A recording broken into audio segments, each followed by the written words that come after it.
Trump takes on big pharma. And believe it or not, people, everybody's attributing this tariff stuff and art of the deal, and I'm calling BS on that.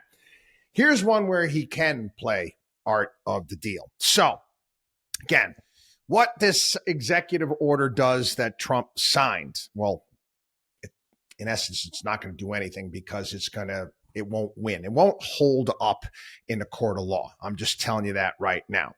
He wants to bring down prices that we pay for prescription drugs. I have talked about this on many occasions here on the program. The fact that we here in the United States of America, we pay for the R&D costs, the research and development costs for drugs.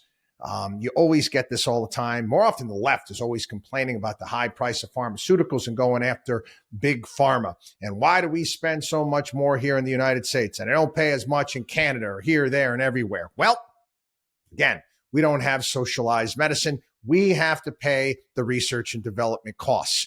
Again, was involved in pharmaceutical investment banking way back in my younger years. The costs of bringing a drug to market are extraordinary. Extraordinary. And believe it or not, most don't make it. Most fail. So all of those development costs, everything that you put into that drug, that treatment, that medical device goes away. That's just the reality. Why do you think the greatest pharmaceutical companies in the world are here in the United States? Again, yeah, we got great institutions here as well, but also the fact that they pay here. We have to pay for these drugs. The rest of the world, not so much. Pharmaceuticals go to the NHS in the UK, and the NHS says, well, this is all we can pay for this drug, and they just take it. They just take it. I've always had a major problem with that. We all should. It's not right. It's not fair. But anyway, let's say what I'm going to basically go over what this executive order does.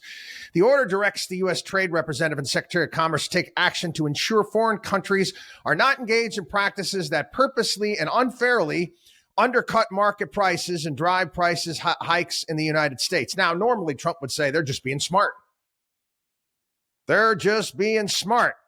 The order instructs the administration to communicate price targets of pharmaceutical manufacturers to establish that America, the largest purchaser and funder of prescription drugs in the world, gets the best deal.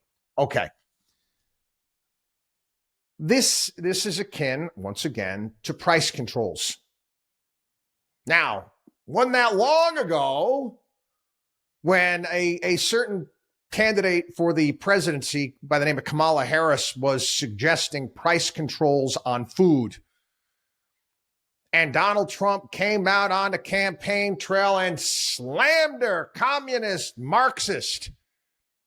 Remember when Maxine Waters, this is during W's administration, and when gas prices first went up above $3 a gallon, and Maxine Waters was threatening to socialize the oil companies to control prices. Price controls, they don't work. They don't work. However, this is where I think we could be getting into art of the deal type of stuff with these pharmaceutical companies. Pharmaceutical companies, they want to continue to advertise on TV. Now, that's already been threatened that they're going to start pulling those ads.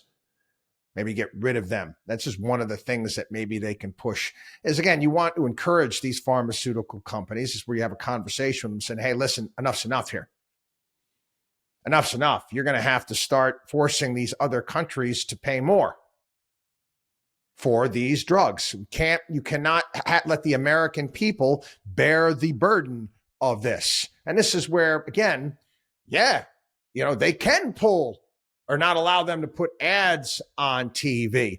I don't see how in God's creation this executive order is going to pass any sort of legal. It's going to file a lawsuit. It's going to go away. There's no way it's going to win. You can't do this legally. Again, it's another executive order. Doesn't really hold much weight. Not to mention we're in the United States of America. Price controls. Now, I think there's an opportunity for a deal here with big pharma when it comes to this. And I think that they know that. I think that they're well aware that this is not going to, any sort of challenge in the courts is going to knock this thing down. So again, threaten pulling their ads off TV, whatever it may be, funding that they get through various different grants, universities, and whatever it may be, threaten to pull some of that funding as well.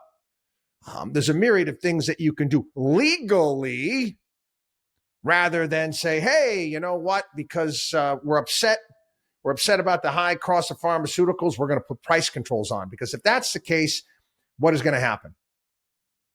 Companies are not going to develop drugs anymore. It's going to be too expensive. They have to have at some point in time, they're companies, they have to make money, right? And if they're not able to recoup the costs of the drugs that they're making, well, guess what? They're not going to make them. They're a business. WatchDog on wallstreet.com.